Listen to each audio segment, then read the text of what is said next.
You think I'll let you zone?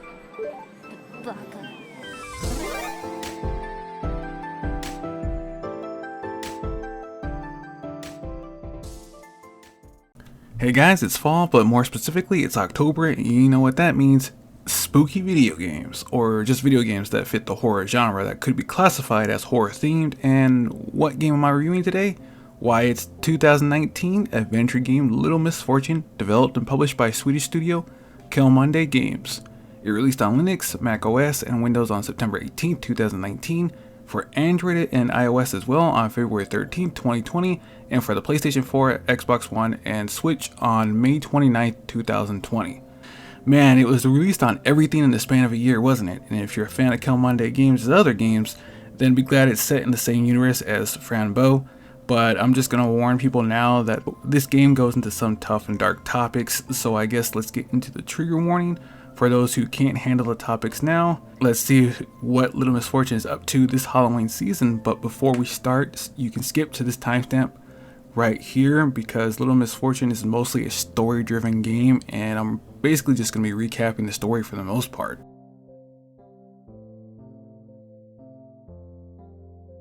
We open up to a scene where a sinister entity orders a fox to go somewhere. The fox accepts, puts its headphones on, activates a tablet, and heads through the portal. We are greeted by a voice breaking the fourth wall, welcoming us to their game, where they will be the host and narrator, and there is only one rule: win and be rewarded. Then we are introduced to Misfortune. The voice says that she's a good kid, but her family is horrible. While she plays with her toys, unfortunately she will die today.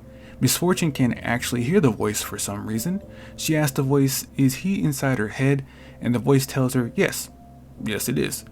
And she calls him Mr. Voice from now on. Misfortune wants to know what he meant by her dying today, and Mr. Voice lies, saying that that's not what he was talking about. The game Mr. Voice will have her play is if she can make it to the end, she will get eternal happiness, and she thinks that her mother could use it more than her, and accepts the game, while everything around her changes for a split second. The first objective is to leave the house, but you can see things about Misfortune in her diary from her watching a fox named Benjamin that's been around her house lately, her having anxiety from her parents fighting, her father not caring about her and lying, that she's in love with the fox Benjamin, I noticed that she sees her father attack her mother, and she is confused that should she hit the people she loves, but she knows it's wrong and doesn't want to end up like him.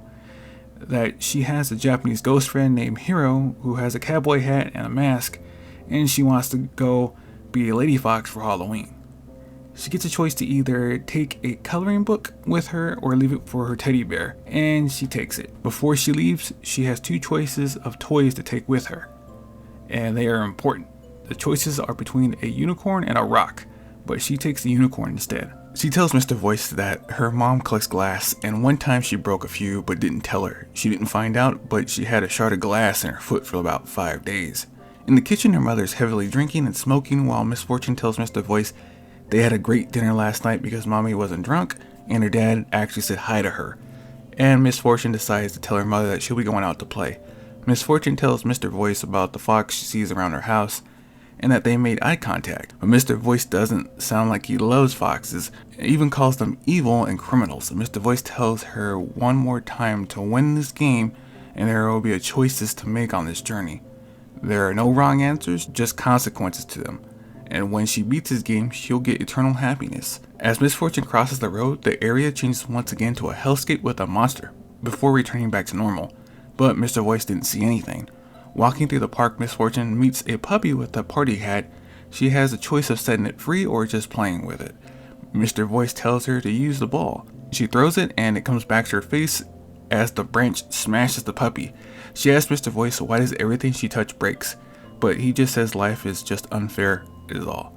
But the owner of the puppy, George, is having a birthday party. Mr. Voice says she has to go to the party and tell George about what happened to the dog. She tells the dog maybe they can play again when she's broken as well. Later at the lake, she will be one step closer to eternal happiness when she crosses it. One more time, Misfortune was at the lake and a plastic bag got stuck on her head and she almost died in the emergency room. Crows caught and carried her away. She has a choice on how she will get away from them, and she chooses to kick it in the balls, and she tries it only to be dropped like a rock. Luckily for her, her jacket turned into a parachute and saves her. But Misfortune is complaining that she is taking too long to get back down to the ground, and then a bird comes by flipping her off as she falls, and it's really funny how it's shaped. And she makes it back to the docks on the lake. Misfortune asks if the eternal happiness is on the way to George's party, and it is, so it's pretty convenient. But Mr. Voice asks how would she tell George how his dog died.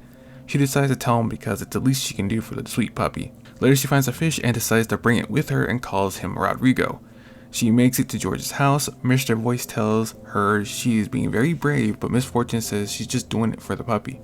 And she knocks on the door, but since no one answered, she goes in and doesn't see anyone or any party, but sees a picture of George and his son, and in the process, she sees a kid outside the house. Furthermore, she makes her way to the end of the house and she sees George just hanging there. She doesn't know what's happening, so she starts explaining what happened to the dog, with Mr. Voice explaining to her that he's dead. But Misfortune asks should she hit him like a piñata, since he looks like one. Mr. Voice tells her to hurry up as there isn't a party here anymore. The next area is going to the woods. Misfortune loves the woods, but Mr. Voice tells her that no, it's home to dangerous foxes. And she thinks of Benjamin, but the voice says he's evil, so stay away. Eventually, Misfortune runs into Benjamin, who is making a seal of some kind. Mr. Voice tells her to kill the fox, but she doesn't think so. Benjamin runs from her while Mr. Voice is glad that the fox left. The next location is the magic cave of the game. But before she leaves, she finishes the seal. We see that the monster is still following her. Later in the cave, she finds a magical hamster party. Misfortune wants to go inside, but sees a hamster fight and tries to stop them. But the one with a knife runs away. And she finds Mince. After she has a bad trip, but tries to get into the club anyway. The bouncer says that she's not important enough. Later we find a way out with a ladder and we make it to the backstage area, but she has to sneak her way across. She uses an acorn to hit the alarm and makes a comment that her mom was very angry with her dad because he tried to make drugs in the house. Later we have a fourth wall break with Mr. Voice talking to the player about Misfortune and will she actually die. He just hopes she finds her eternal happiness before she comes back on the screen. She sees that there are missing children posters and gets scared, so she wants to go back home, but Mr. Voice says he will protect her, and she runs into a girl on the poster, but she has white eyes. She then runs into Benjamin from the woods again as he puts posters up. She tells the fox if he wants to go hang out, then they can do something together. As Mr. Voice tells her to stay away from that fox, she asks Benji if he's a wild fox, but he runs away. Misfortune asks are they going to the park, and why yes they are, and they head there.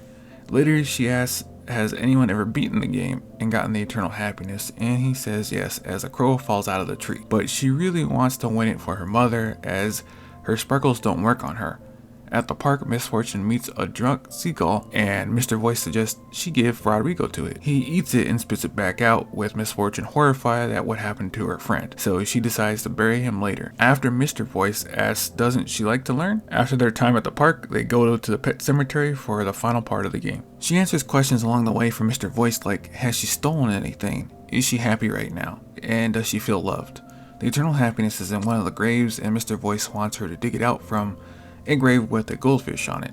She finds Mr. Bubbles' grave and starts digging. She finds a piece of paper saying that Benjamin the fox stole her eternal happiness. Now she must find Benjamin to get her prize back, but surprisingly runs into him, and she tells the fox that it's not cool stealing her prize. The place changes one more time before he leaves again.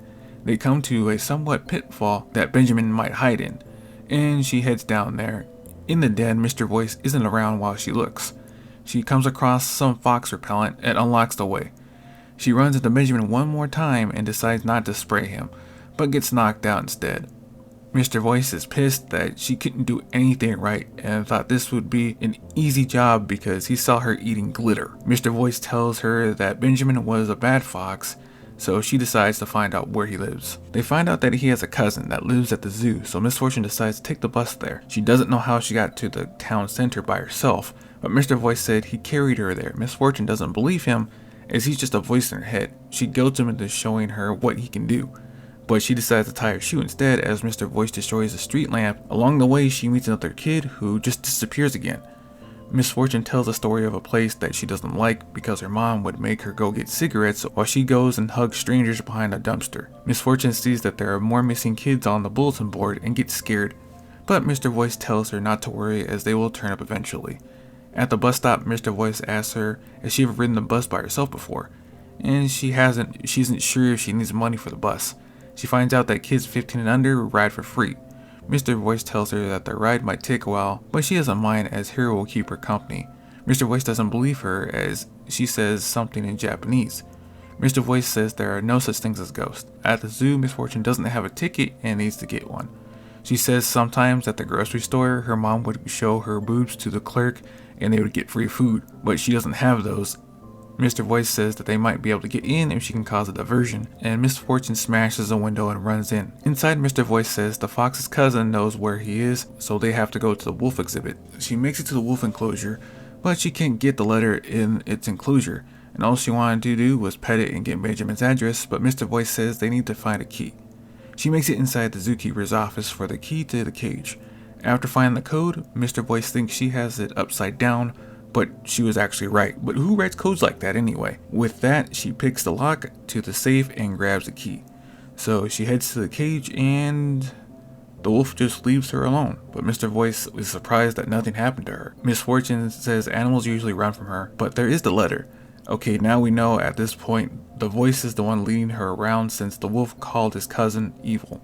Mr. Voice says they can get there by going past Phasmagoria. Making it there, Misfortune is happy that she is here, but doesn't have a ticket to get on a ride. Mr. Voice does something actually nice for once and gives her a ticket for one ride. Mr. Voice talks to us again, saying that Misfortune deserves to have fun for once, so make the best choices with the time she has left. She chooses to go on the merry-go-round after introducing her unicorn to them. We see that she's having a fun time being goofy on the unicorn, and then she starts to get motion sick on the ride. Mr. Voice tells her to take a deep breath if she feels like she's gonna puke, and after some breathing she feels better, and they go to the boat. But before that, she meets Hero one more time before he flashes away.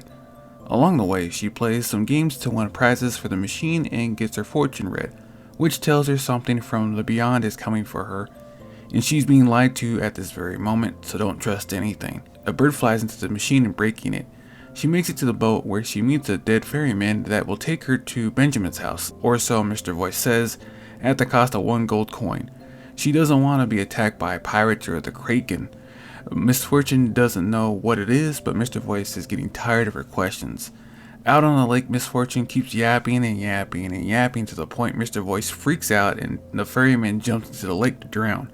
Across the lake, Mr. Voice says there's something wrong, very wrong, and tells her to hide as she goes further into the woods until she falls from a rock. Misfortune is stuck as everything changes yet again, but the monster is coming for her. As she escapes and runs deeper into the woods, Mr. Voice comes back asking what is she running from. She says it's the monster again, but Mr. Voice thinks she's making it up as she runs into Benjamin, who is recording something. Misfortune chases after the fox while Mr. Voice is trying to get her to listen to him as she almost gets caught into a bear trap. She hasn't seen any bears around, but Mr. Voice says it was the fox who set the trap. Later she makes it to the cabin, but it's raining outside.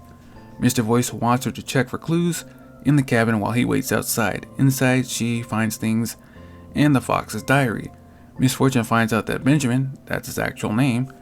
We also find out that Benji here has been training for this day because the victims keep piling up in Pandora. He makes it to open fields and got a cabin as he likes it, but has had bad luck trying to find the parasite his first day.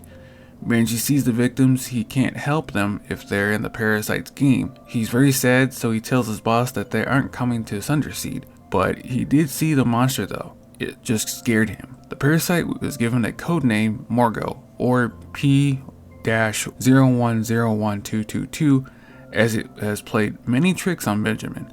But he can save one victim, Misfortune, as she can hear him in her head, and he wants to help but has to follow the steps. Benji was practicing his illumination cane so he can help Misfortune, because she was very brave even though he sees that she talks quite a bit. Later, Benji felt stronger to take on Morgo. If Misfortune checks out the bookshelf, you might get a hint that Benji isn't an ordinary fox as she runs into the fox himself. She asks if Benji would be willing to share the eternal happiness that he stole from the game she has been playing with Mr. Voice. As we hear lightning, Benji tries to tell her the parasite is Mr. Voice, or rather Morgo, They run into the basement as Margot is getting closer. In the basement, Misfortune finds a fake wall behind a painting and uses a stool to get through with varying degrees of success. After getting out of the escape exit, Misfortune comes across Benji's bag, but Mr. Voice interrupts, saying he's very angry at her for not listening to him. She tells Mr. Voice to stop lying to her as she knows everything now, from Benji's diary as he is taking the kids and she isn't the hero of a game. He can't make her keep playing, and he can as he hits her. He tells her to return home as the eternal happiness is waiting for her. Margot doesn't care anymore and will be waiting for her at home. Looking at Benji's bag, we find out that Benji is a spirit animal that just graduated from school, and the victims are already dead but don't know it. The parasite is using its powers to trap them in a fake world. The victims also don't really remember who they are. The black birds are Margot's eyes as he has total view over his playground that he set up. The reason Benji or any spirit animal can't just come up and tell the victim is the trauma they will have refusing to believe that they are dead, so put up pictures and words in public areas are the best option for them to make them aware of what's actually happening. As Misfortune goes home, she now knows what all the pictures meant as they were warning her about Margot. On the train, she meets Hero yet again, and she tells him about the weird voice in her head, but thinks it was just a monster the whole time. Just then, beware the consequences is written on the mirror as Margot caught Hero, and Misfortune tries to help him as we see other kids with hoods, probably the other victims who couldn't escape. Making it back home, everything is different, very different. Nothing is here anymore except Margot, and is congratulating her, winning his game. He tricks her into restarting a new game if he gives Benjamin back to her. It seems Margot restarted the game with Misfortune, but it seems she's aware now and doesn't want to play anymore. Misfortune starts to ruin the vibe by interrupting and ignoring what Margot is saying to her. Now Margot asks will she play along if the fox is in the hallway, and she does by going into the hall. Misfortune doesn't want to play anymore, and Margot starts to come after her by breaking the door down. In her room under the fort, she hugs her unicorn and copes by asking her unicorn to take her away. Margot is done and starts playing hide and seek. Margot tells her if they stop playing the game, it's only his game that is keeping her alive right now. Margot is fed up at this point as he hates she doesn't know what's going on around her, as we see Margot telling her she will be a part of his collection and he will torment her for all eternity. Benjamin appears while Margot laughs, thinking he can't do anything until he nukes the monster with an AoE blast. Misfortune wakes up in her room and decides to find Benjamin. Misfortune makes it to the kitchen and sees the door is open, so she heads on outside. We find Misfortune's mother talking to an officer and completely ignores her, but we see Misfortune apologize that she couldn't get the happiness for her, so don't be mad. Just then, everything turns static for her and she's confused and begins to cry. We then see a body and an ambulance by the house, and she comes to terms that she's dead, and it looks like when she tried to cross the road, her father ran her over. The tire marks end in her yard. Misfortune was dead from the beginning of the game, and now she finally remembers what happened, but doesn't know what to do now. Until Benjamin arrives and gives her a hug, telling her it's time to go. Before she goes, she asks Benjamin to wait for a moment while she says goodbye to her mother, telling her she's leaving with Benji and that she was her little Misfortune just for a little bit. But she needs to find her own happiness now, though she will always love her forever. Benji opens up a portal and they end up in a place with trees, monsters, and fog. But she meets a friendly face, the puppy from the beginning of her adventure.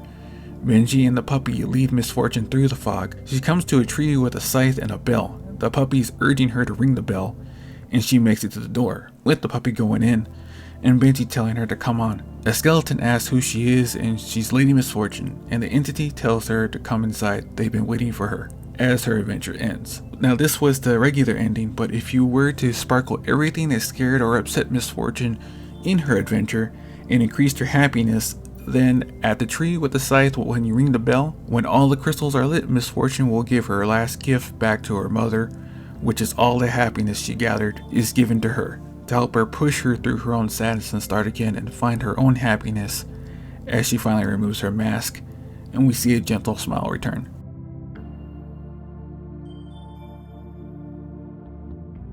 Now with this, as it's a little different as the gameplay, well, there really isn't that much of a gameplay because it's basically a story or a visual novel. The consequences of your choices don't really mean very much.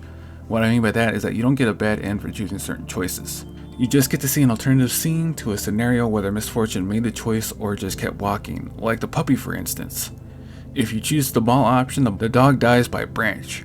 but if you choose to free him, birds will take him away and he still dies. I do want to talk about how much of a horrible life Misfortune had. Even her name sucks, but the reason her life sucks is that her mother made horrible life decisions and marrying a man who would do anything else like make illegal products at the house. But in Misfortune's diary shows that her father was a horrible person from the very beginning, because he would get her hopes up not to do what he said he was going to do for her. Then there was the domestic abuse that her mother would endure. She would also sell herself to men because, again, her father wouldn't actually have a job. One of the only things Misfortune ever wanted was a happy family, as you can see what she envisions when she uses her glitter on the family car at the beginning of the game, if you so choose to do it. The other thing that interests me about this game is that it forces the player to accept what is happening to Misfortune, as you can't really change, only watch. That you're just a viewer that can't get involved with her no matter how much you hate that parasite talking to you. He isn't part of that universe as well. The game itself, Little Misfortune, is very depressing for the most part, as Misfortune navigates her afterlife playing a game she doesn't understand because it was rigged from the beginning, and she's like 8, so you feel sorry for her because everything about her life is horrible, yet she tries to smile through it because she loves her mommy. Like, tell me this isn't depressing. Animals are afraid of her.